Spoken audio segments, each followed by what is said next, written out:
เจอบ้างไหมแล้วเจอบ้างไหมล่ะคนเป็นใหญ่ที่ใจดีทอดดวงใจวางไว้ตรงนี้กี่ทีจะมีเส้นชัยว่ากระเดินวนบนถนนสายนี้กี่ทีจะมีจุดหมายเดินไปกับกินความเยาว์วัยของใครสักคนหนึ่งหากินกันจนเนื้อหนังที่ย้อนยานมากับไทยกับคืนสู่ดินนิสัยของใคร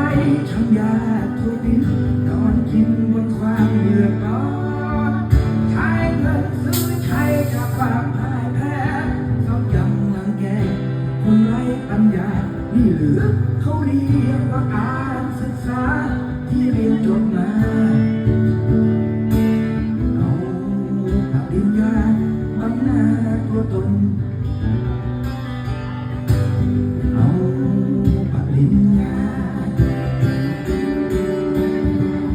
ปาหน้าคนจน